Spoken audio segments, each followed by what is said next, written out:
everybody up. Thank you so much, and we also thank Mayor Brevia. They're from this community.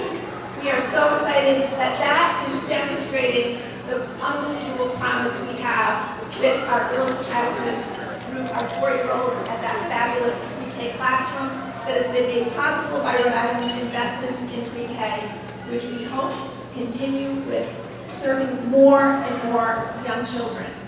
And many of them also got a great start at high-quality childcare at Heritage Park, so we know it's a whole system. So now, it is my pleasure to present the first fact book of 2019 to Governor Gina Raimondo. Governor Raimondo.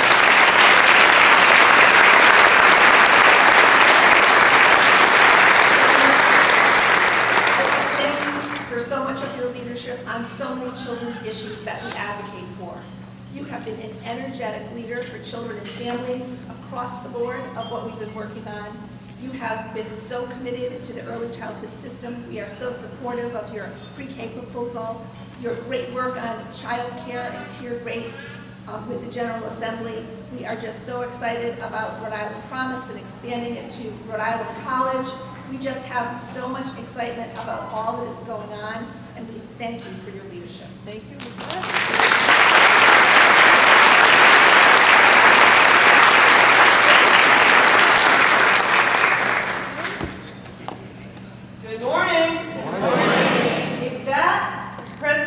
Doesn't give purpose to our work, I don't know what does. Those kids were amazing. Give it up for their work.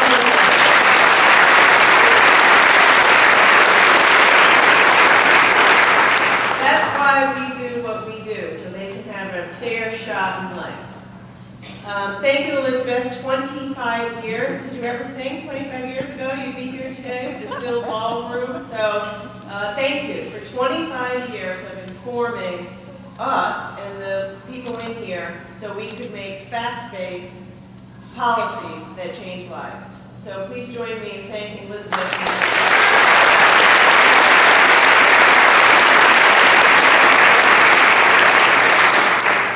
There are too many public officials here for me to mention, but that's a good thing. We are, I feel very lucky and blessed to live in a state where you have, I think, every statewide official, our entire federal delegation, chiefs of police, mayors, my entire children's cabinet. Thank you all so much for being here, but not just for being here, for what you do every single day. Like Mark said, when nobody's looking.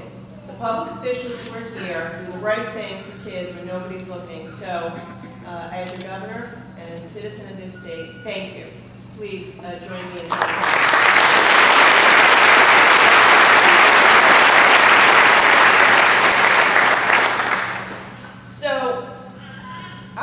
Talk about our economy, right? People say I'm a broken record.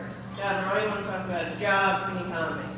And that's true. See? Grace Diaz, that's true. She's like, we're Pacific, Governor. But there is no better investment to sustain our economic comeback than investing in our kids. This isn't a woman's issue. This isn't a children's issue. Investing in our children and their education, and especially the beginning of their life, is not only the right thing to do for them and for families and for Rhode Island, it's the only way we're going to sustain our economic prosperity and make sure that it's equally distributed and shared. So that's what this is about. It's about doing the right thing. Thank you, Mark, for being here and for all of your work and helping us get pre-K passed. But if you want to talk about how we're going to have continued economic growth, it's investing in these kids. Heck, I want to hire any one of them in a few years.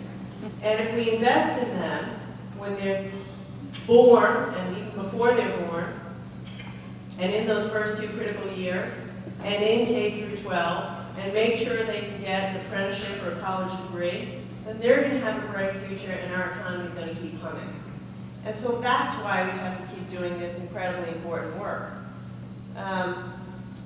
We also know that they're worth it, they deserve it.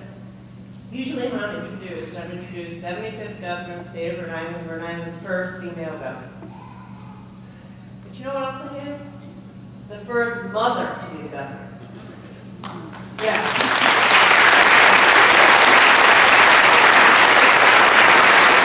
here's what I know that my own children flourished because they had high quality pre-K. And we were able to afford that. We're very lucky. Every single kid deserves high quality pre-K, regardless of whether their parents can afford it.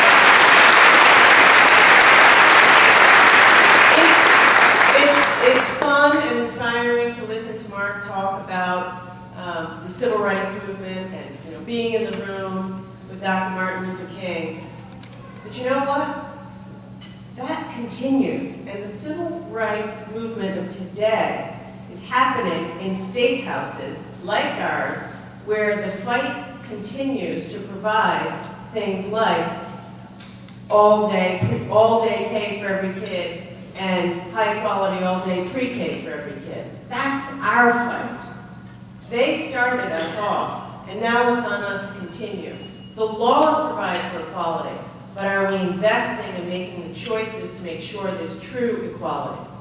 So right now, all the local legislators, listen up.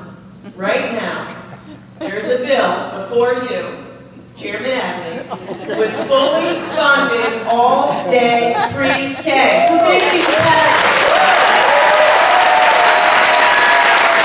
Turn up the heat, people.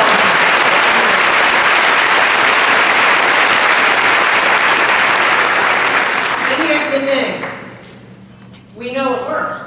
And oh, by the way, which state has the highest quality pre-K in America? Because of the people in this room, Rhode Island. So I say, let's make it happen. Let's give these kids a chance.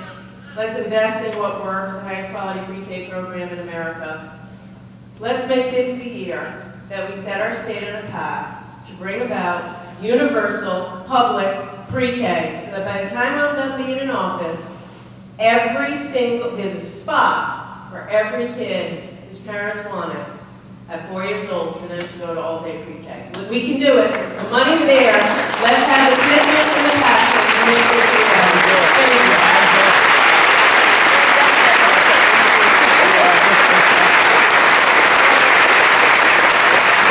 Thank you. In recognition of your outstanding work, I have a certificate for you from the governor's office, and also for that amazing young man, Pedro. I'm so pleased I didn't have to follow him. I'm sorry I didn't follow the kids. For Pedro and Elizabeth, thank you, congratulations, and keep going.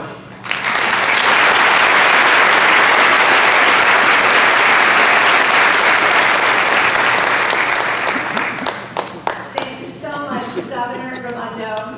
And while you're sitting down, I do also want to acknowledge the amazing group of children's cabinet members that we have running state agencies that serve children and families, with whom we work every single day, and their staffs. We have Brendan Dan Messier, Commissioner of Post-Secondary Ed, Lisa Burr-Weiss, Acting Secretary of the OHHS, Director Courtney Hawkins from DHS, Director Tristan Piccola from the Department of Children, Youth and Families, and many, many, many members of your staff. And we thank you from the bottom of our hearts at Rhode Island Kids Count and our whole staff team for everything that you do to share your data, open up your policy tables, and be leaders for kids. So thank you for doing that.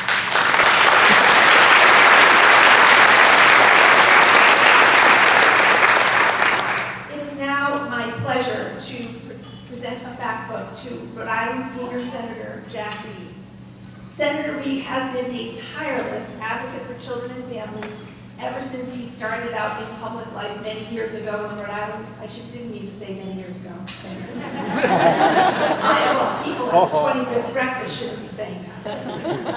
But back in the General Assembly, and then as a member of Congress, and then as a U.S. Senator. He has been so active on K-12 education, child care. In fact, just a few weeks ago, we were gathered at Federal Hill House with a press conference on the Child Care for Working Families Act, which he is spearheading.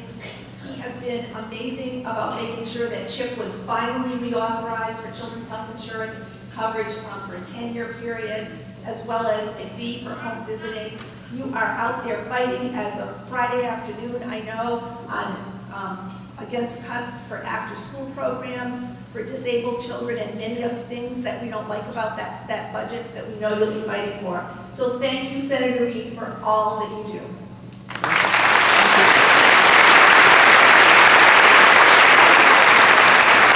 Well, thank you very much, Elizabeth. And here's my book. Thanks, Elizabeth, for your great leadership. And it is just delightful to see Elizabeth here with Dan and the family, those lovely parent children. So thank you for what you do, Elizabeth. And I'm so impressed, as we all are, with what Rhode Island Kids Count does every year. It gives us the tools to do our job, to do it effectively. Let me thank Pedro for those words. Pedro es un joven con un corazón grande. Él es el futuro. Gracias.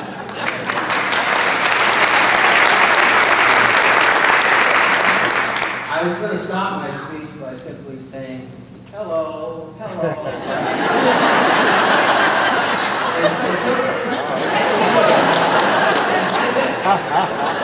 What can you say about the children's marriage part from the Ready to Learn province? Just wonderful, wonderful.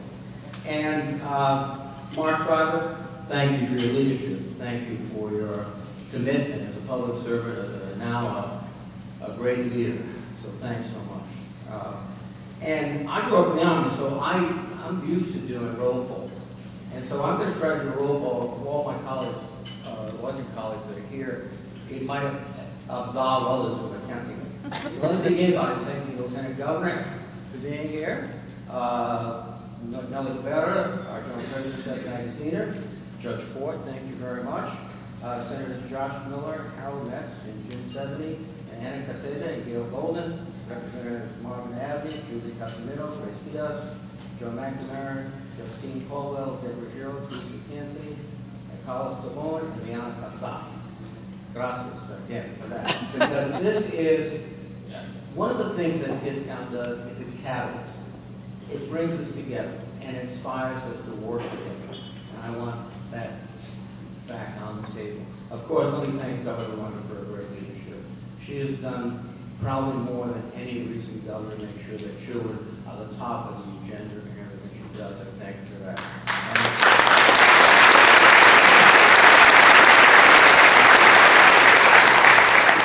Sheldon Whitehouse, Jim Langevin, David Cicilline, I just do what they say, and we get along very well. They are great leaders in the United States Congress, where I'm proud of them. It's great to be their colleague. It's great to work with them every day on these issues in particular.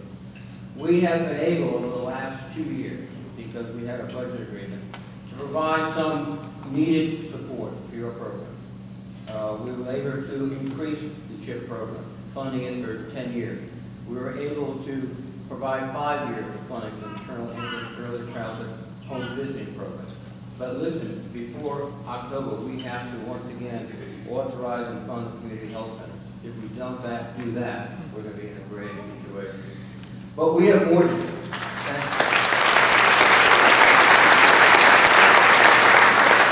We have more to do because this administration is trying to undermine and undercut all the progress we've made to the detriment of our people, to the detriment of our country. Their budget for the Department of Education, $8.5 billion in cuts. That means no after-school program, no academic enrichment of student supports, no professional development, no targeted literacy program. The list goes on and on and on. We can't accept it. And we have to work with our colleagues on the other side of the aisle to write a budget that invests in the young people of America. That's the surest way to have a strong, prosperous America, not just today, but for the future of this country. So we have work to do, but I'm confident we'll get it done, because if we don't, Elizabeth Irvine will hit us with this book. Thank you very much. I'm glad you made the introduction, That's a tough thing to do. Thank you so much, Senator Jack Reed. It is now my pleasure to present a fact book to U.S. Senator Sheldon Whitehouse. Anyone who knows Sheldon Whitehouse knows he's a passionate advocate for policies that protect the environment, protect children and families, and make sure Rhode Island has a strong future. You worked so hard with everyone on the congressional delegation regarding CHIP, the Affordable Care Act. You've done so much in the area of healthcare innovation. We also want to thank you from the bottom of our hearts for your leadership over so many years to finally get the Juvenile Justice and Delinquency Prevention Act reauthorized. Done. Thank you so much for your leadership.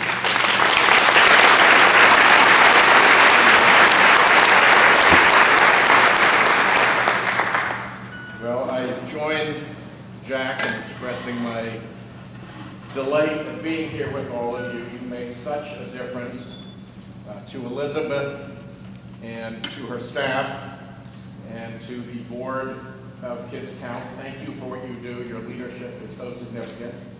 To so many colleagues in government who are here, thank you. This is a clear recognition of how important Kids Count is. To Pedro and to Mark, thank you for your inspiring words. We were asked to say a little something about the budget, which is obviously alarming to the point of ridiculousness. And the good news is that the Trump budget is alarming to the point of ridiculousness also to our Republican colleagues. So for as long as he has been president, what has happened is that Congress, in a bicameral way, both houses working together, and in a bipartisan way, both parties working together, has ignored the Trump budget and come up with spending measures that have reached broad agreement. This has happened 3 times already, and we're looking forward to a 4th. And I want to particularly offer a word of appreciation to Kcri, because the crucible for this bipartisan bicameral agreement is the appropriations committees on both sides. And Jack is what we call in Washington a cardinal, one of the chairs of one of the subcommittees of the Appropriations Committee. So he is very much in the room where it happens when we, to be blunt, let the administration know they can run along now and we're going to start doing the real work.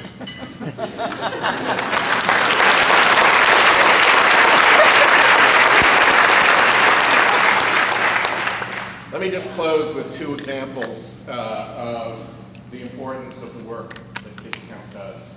For many years, Elizabeth, can I say that? You've been working on lead poisoning. You have informed my early work on lead poisoning and all the work that we have done in the delegation through then. The experience what kids were getting in their bloodstreams in Rhode Island, the measurement of that was incredibly, incredibly powerful. More recently, making public the prevalence of opioid exposure for neonatal kids, right? Kids still in the pregnancy part of their lives, has really, really been a big deal. And it has allowed us to get past, in the last big opioids bill, 2 measures. One, to fund new models of care for moms who come in opioid exposed through pregnancy, through birth, and through recovery. And I gotta say, Women and Infants is one of the places that's doing a really terrific job with this around the country. So we got many things to be proud of in Rhode Island, but that is certainly one. And the other is expanded treatment for pregnant and postpartum women. That is founded in the work that Kids Count does. The stories that you bring up to all of us so that we can serve you better. So thank you very, very much to all of you for being here, to Kids Count for a wonderful quarter century. See you at 50.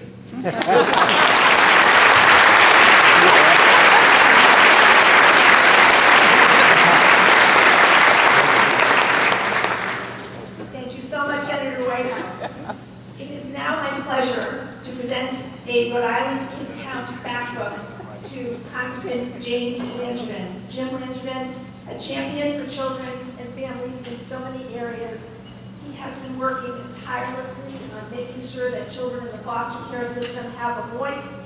He has been a champion of the Family First Act, and we appreciate your leadership on that. He's also been a leader on gun safety and removing guns common sense gun reform. Thank you so much, Congressman Jim Ranchman, for all you do.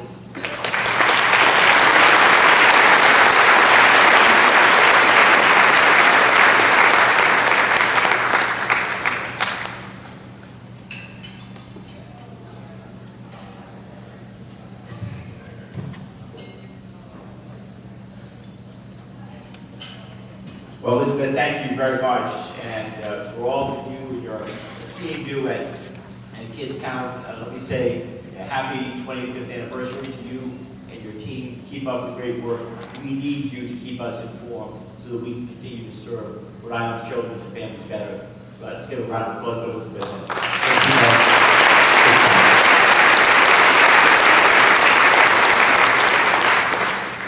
Well, good morning, everyone. It is so thrilling to be back here once again for Kids Time for Breakfast.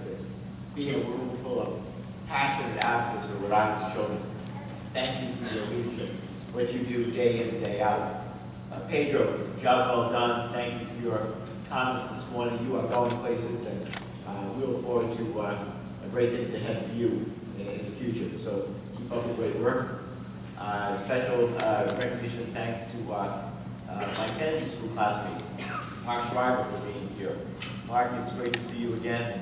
Thank you for what you're doing at the Save the Children's Action Network, and also most especially for speaking out so forcefully when the administration tried to pull another fast one and made another really boneheaded decision of trying to cut Special Olympics. Thanks for speaking out. I know this delegation spoke out forcefully as well, but we're with you. It's another reason why we all need to be vigilant, but it's also, I'm sure, our Kennedy School College would be glad to bring your education with you. So well done, Mark. Great to be with you. Let me say this. The fact book, as you all know, my colleagues have said, and I want to first acknowledge all my colleagues who are here today, and particularly our Senior Senator, Jack Reed, Sheldon Whitehouse, and Congressman Cicilline, Governor Raimondo, and all the members of the House and Senate who are here, and mayors. Thank you for your leadership and your commitment to public service. We do rely extensively on the back book. It's not a week that goes by when there's not some issue that comes up where we don't refer to the back book to understand the state of children's welfare in Rhode Island and what policy decisions are going to destiny to a stronger position than where we are right now. I know Rhode Island has done great things in expanding access to education for our children, whether it's early pre-K or full-day kindergarten, and many other programs, including Head Start, and so many others that have given and laid the foundation for our children to get ahead. So that's what gives us passion and purpose to our work. But not a week goes by when we don't rely on the fact to keep us up to speed and well informed. One of the things that stands out in particular that I recently drew upon is to highlight the difference in achievement gaps for English language learners.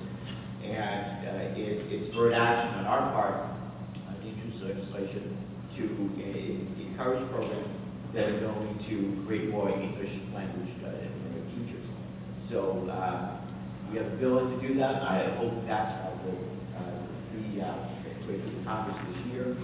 I also, I'll make a special note, Rhode Island College, my alma mater, as well. I thank President Sanchez, I don't know if he's here today, but Rhode Island College is now a requirement that for all educators, the students that are going through the education program that will become our next generation of teachers, either have to be certified as an English language learner teacher or certified in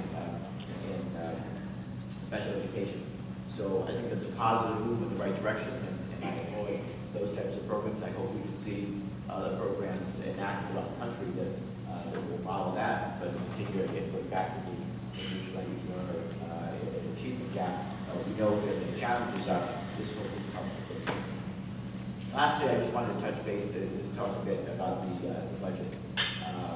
We do have our challenges these days in Washington still, although I will say that I am so thrilled that we now have a Democratic majority in the House of Representatives and put a stop to hopefully the backslide that we've seen. So many of the important policy advances that we have made over the years that benefit our families and children back home. But we're not out of the woods. Just having a Democratic majority in the House does not mean that we can just rest on our laurels and think that all of the things that we've done to undermine progress over the years will come to an end. In particular, the budget that we will be dealing with this coming year for next fiscal year is important with obstacles and pitfalls. But I know this delegation stands united in trying to have a aggressive budget that moves forward, that recognizes all aspects of needs in our country. One of the things that we have to watch out for right now, if you Sheldon encapsulated it very well, you pretty much ignore the president's budget and ask the budget. One way to give an example, we still have a couple of years of sequestration in effect, and that means that it could be across the board cuts to defense and discretionary non-defense budget if we don't avoid sequestration. The administration proposed a budget that keeps defense, for example, within its discretionary, within its budget caps, but then adds what's called over $170 billion to OCO funding for the Pentagon, overseas contingency account funding. So it's skirting the budget rules and yet upping the defense budget simultaneously. We're not going to allow that to happen. Security comes in many different forms, and not only is it about funding the activities about military, which we will always do to make sure that our men and women in uniform are provided for, but again, security comes in many different forms. That also means adequately funding all the programs that keep our families strong and secure on any number of fronts, including years of early childhood education. So I thank you all for the work that you do day in and day out. You give purpose to our work. And Elizabeth, thank you and your team again for everything you do to keep us up to speed the very best important policy priorities that we need to focus on for children. Thank you very much.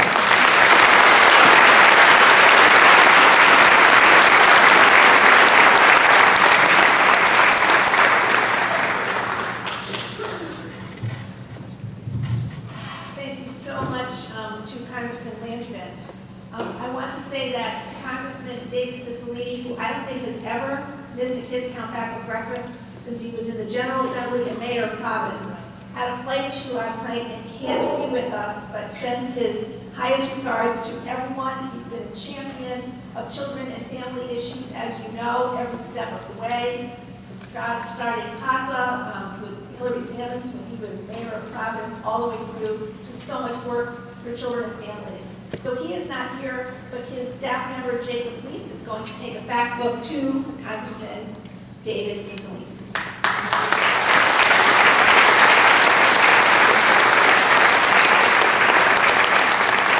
I'd also like to say a word of thanks to the superintendents that have taken themselves away from their busy offices to be with us this morning. We have the superintendents of Coventry, Craig Levis, Patrick McGee from Woonsocket, Karen Teresevich from West Warwick, Philip Thornton from Warwick. We also have, where is our fabulous superintendent of Newport? There you are. I'm so glad that you're here. Thank you so much for being here. And we also have Tim Ryan and Tom DePaula from the Superintendent's Association. I'd also like to acknowledge that we, the staff team at Rhode Island Kids Count, work with so many of you day in and day out. I want to particularly say thank you to Jim Vinson from the NAACP and Marcella Bedenker, who is the new and very dynamic leader of the Latino Policy Institute, for your work. Chanda Womack, Shanavi Shea, all of you who are working across our communities to advocate for children. Thank you.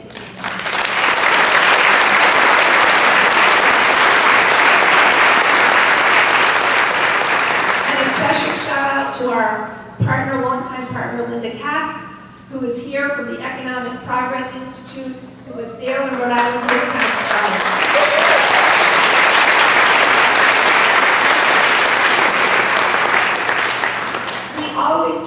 about public-private partnerships, that it's our inside-outside government work that matters so much. And so that's why we present a fact book every year to a community leader who is working for children.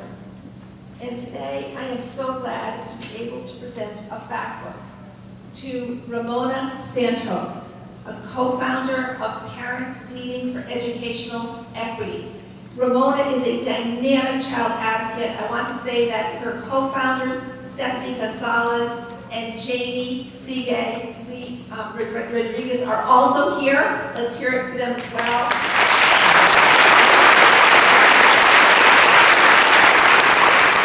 I am so inspired by your leadership, Ramona Santos, and so happy on behalf of Rhode Island Kids Count to be your partner in this incredibly important work.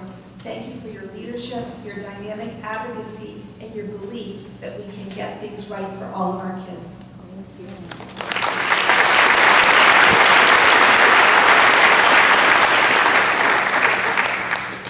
Well, thank you so much, Elizabeth and Rhode Island Kids Count, for 25 years of leadership and advocacy on behalf of children and families in Rhode Island. We are deeply grateful and blessed by the work that you do. It is an honor really to receive, the 2019 Rhode Island Kids Count Fact Book.